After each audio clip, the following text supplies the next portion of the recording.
ଜୟ ଜଗନ୍ନାଥ। ଜୟ ଜଗନ୍ନାଥ।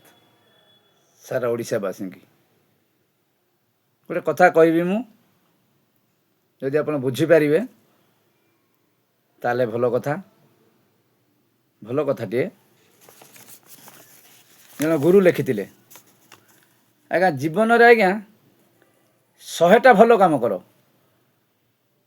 କେହି କହିବେନି ଆପଣଙ୍କୁ ଯେ ଆପଣ ଭଲ କାମ କରିଛନ୍ତି ବୋଲି।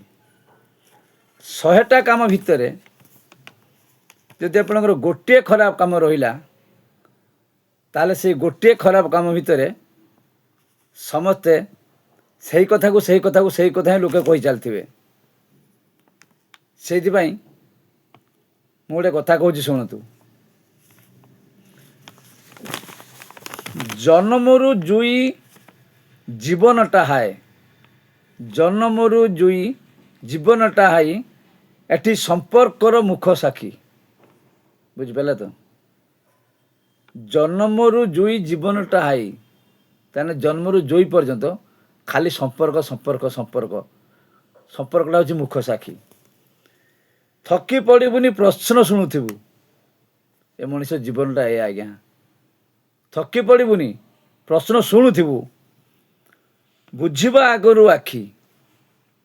ସବୁବେଳେ ଲୋକ ପ୍ରଶ୍ନ କହୁଥିବେ, ତ ଆଖି ବୁଝିବା ଆଗରୁ ବା ଦେହ ତ୍ୟାଗ କରିବା ପୂର୍ବରୁ ସବୁବେଳେ ଲୋକ ପ୍ରଶ୍ନ କରୁଥିବେ ସେଇ ଗୋଟିଏ ପ୍ରଶ୍ନ। 100ଟା ଭଲ କାମ କଲେ କେହି କହିବେନି ଆଜ୍ଞା ତୁ ଭଲ କାମ କରିଛୁ ବୋଲି, କିନ୍ତୁ ଗୋଟିଏ ମାତ୍ର ଖରାପ କାମ କରିଦେଲେ ମଣିଷର ସବୁ ଚାଲିଗଲା। ତାପରେ କହୁ ଶୁଣନ୍ତୁ, ଆମେ ଜନ୍ମରୁ ପ୍ରଥମରୁ 10 ବରଷ ବୟସ, ସୁଖମୟଟା ତ ସତେ, ଏ ଚେହେରା ଦେଖିଣ ଲୋକ ପଚାରିବେ, ବାବୁରେ ତ ବୟସ ହେଲାଣି କେତେ? ବୁଝିପାରୁଛନ୍ତି ତ? ପ୍ରଥମରୁ 10 ବର୍ଷ ପର୍ଯ୍ୟନ୍ତ ଗୁଲଗୁଲିଆ ହେଇଥିବୁ, ଦାଣ୍ଡରେ ଚାଲୁଥିବୁ, ଖେଳୁଥିବୁ, ବୁଲୁଥିବୁ, ସେତେବେଳେ ତୋତେ ଲୋକ ପଚାରିବେ, ବାବୁରେ ତୋତେ କେତେ ବୟସ? 10ରୁ 20 ବିଦ୍ୟାର୍ଥୀ ଜୀବନ। 10 ବର୍ଷ ହେଲା ବେଳକୁ ଆମେ କେତେ ପଢ଼ିଥିବେ? ତାମାନେ 5 ବର୍ଷରେ ପ୍ରଥମ କ୍ଲାସ୍ ହେଲେ, 10 ବର୍ଷରେ କେତେ କ୍ଲାସ୍? ପ୍ରଥମ, ଦ୍ୱିତୀୟ, ଚତୁର୍ଥ, ପଞ୍ଚମ, ଷଷ୍ଠ, ନୁହେଁ କି? ସେତେବେଳେ ଟିକେ ତାମାନେ ଚଗଲା ଥିବୁ, ସେତେବେଳେ ପାଠ ପଢ଼ିବାର ମନ ଥିବ। 10ରୁ 20 ବିଦ୍ୟାର୍ଥୀ ଜୀବନ ବିତିବ ପାଠ ପଢ଼ାରେ। ତାପରେ କ'ଣ କହିଲା? ଲୋକେ ପଚାରିବେ ପ୍ରତିଶତ, କେତେ ପ୍ରତିଶତ? ଲୋକ ସେତେବେଳେ ତୋତେ ପଚାରିବେ କେତେ ପ୍ରତିଶତ ନମ୍ବର ତୋ ପରୀକ୍ଷାରେ।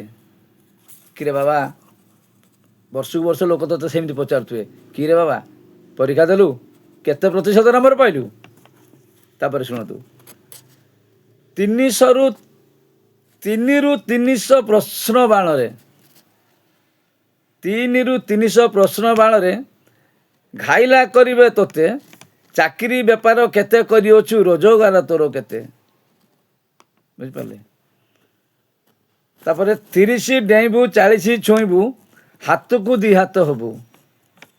ଅବଭିୟସଲି 30 ପରେ ବାପା ମା ବାହାଘର କରିଦେବେ।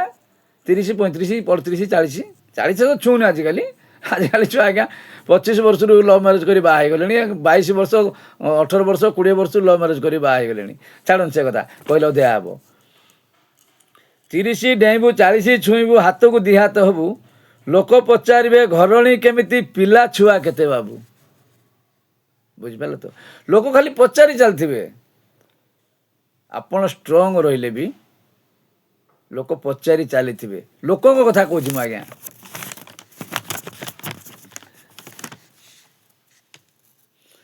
ତାପରେ ଆସିଗଲା ଆପଣଙ୍କର 60, 70, 20, 40 ଗଲା। ତାପରେ ଆସିଲା 60, 70, 60, 70 ବାର୍ଦ୍ଧକ୍ୟ ଜୀବନ, ବିଶ୍ରାମ ଏକାନ୍ତ ଚିତ୍ତେ। 60, 70 ବର୍ଷ ହେଲେ ଆପଣ କିଛି କରିପାରିବେନି। ସେତେବେଳେ ନିହାତି ବିଶ୍ରାମ କରିବେ, ବସିବେ, କି ଦୌଡ଼ି ବଳିବେ, କି ଅନ୍ଧିଲି ବୁଣିବେ। ଆମେ ଯେମିତି ଗାଁରେ ବୁଢ଼ାବୁଢ଼ୀ ହେଲେ କରନ୍ତି, ଛାଞ୍ଚୁଳି ବାନ୍ଧିବେ, ପହଁରା ବାନ୍ଧିବେ, କୋଳି ବସିକି ଟିକେ ଦାଣ୍ଡ କରିଦେବେ। ତେଣୁ 60, 70 ବାର୍ଦ୍ଧକ୍ୟ ଜୀବନ, ବିଶ୍ରାମ ଏକାନ୍ତ ଚିତ୍ତେ, ସଭିଙ୍କ ଓଠରେ ଗୋଟିଏ ପ୍ରଶ୍ନ। କ'ଣ ସେ ପ୍ରଶ୍ନ? ଆଜ୍ଞା ପେନସନ୍ ପାଉଛ କେତେ? ଦେଖନ୍ତୁ ଲୋକଙ୍କର ଏମିତିକା ଆଟିଚ୍ୟୁଡ଼ ମାନ୍ୟବର, ଅଶୀରୁ ଯଦି ତୁ ଅଧିକା ଟପିଲୁ, ଜାଣିପାରିଲେ ତ, 60-70 ଗଲା, 80ରୁ ଯଦି ତୁ ଅଧିକା ଟପିଲୁ ଅଲୋଡ଼ା ତୋ ପରିବାରେ। 80 ବର୍ଷ ପର୍ଯ୍ୟନ୍ତ ଯାହା ଲୋକ ତ ପରିବାରରେ ଦେଖୁଥିବେ, 80ରୁ 90, 90ରୁ 100, 100ରୁ ସେତେବେଳେ ଆଉ ହାତ ଗୋଡ଼େ ତଳେ ପଡ଼ିବୁ, ବିଛଣାରେ ପଡ଼ିଯିବୁ, ଝାଡ଼ା ହେବ, ଜ୍ୱର ହେବ, ବାନ୍ତି ହେବ, ଲୋକ ଉଠେଇବେ, ମାସେ ଉଠେଇବେ, 2 ମାସ ଉଠେଇବେ, 3 ମାସ ଉଠେଇବେ, ତାପରେ ଅଟୋମେଟିକାଲି ସେମାନେ ତୋ ଉପରେ, କାହିଁକି ତୁ ସେତେବେଳେ ରୋଜଗାର କରିକି ଦେଉନୁ ନା, ହଁ ଅଟୋମେଟିକ୍ ସେତେବେଳେ ତୋ ଉପରେ ଭାରି ହେଇଯିବେ। ତେଣୁ 80ରୁ ଯଦି ତୁ ଅଧିକ ଟପିଲୁ ଅଲୋଡ଼ା ତୋ ପରିବାରେ, ହରିନାମ ସାର ବାର୍ଦ୍ଧକ୍ୟ ତାର ଅନ୍ତିମ ଯାତ୍ରାର ଦ୍ୱାରେ। ବୁଝିପାରିଲେ ତ, ଖାଲି ହରିନାମ କରିବୁ। ତେଣୁ ଏଇଥିପାଇଁ ସବୁବେଳେ ମୁଁ କୁହେ ଜଗନ୍ନାଥଙ୍କ ଭରସା ନିଅ, ଜଗନ୍ନାଥଙ୍କର ଆଶ୍ରିତ ହେଇଯାଅ। ଆମକୁ ସେଇ ହିଁ ବାଟ ଚଲେଇଛି, ସେଇ ଜଗନ୍ନାଥ ମହାପ୍ରଭୁ, ମହାମଣିମା, ମହାମହିମ ପ୍ରଭୁ, ସେ ହିଁ ଜଗତର ନାଥ, କୋଟି କୈବଲ୍ୟ ଠାକୁର, ଜଗତର ନାଥ ଜଗନ୍ନାଥ, ତାଙ୍କରି ପାଦ ତଳେ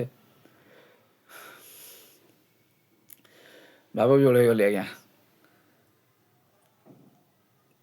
ତାଙ୍କରି ପାଦ ତଳେ ସମର୍ପଣ ସମସ୍ତେ ହେଇଯିବା। ସେ ହିଁ ରକ୍ଷା କରିବ, ସେ ହିଁ ରକ୍ଷା କରିବ, ସେ ହିଁ ତାରିଲେ ତାରିବ, ସେ ହିଁ ମାରିଲେ ମାରିବ ସେଇ ପ୍ରଭୁ।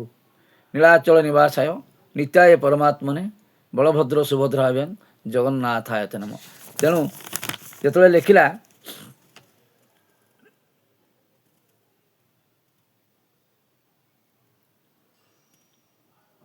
ତେଣୁ ହରିନାମ ମଲା ବେଳକୁ ନବା, ଏବେ ବଞ୍ଚିଥିବା ସମୟରେ କାହିଁକି ନ ନବା?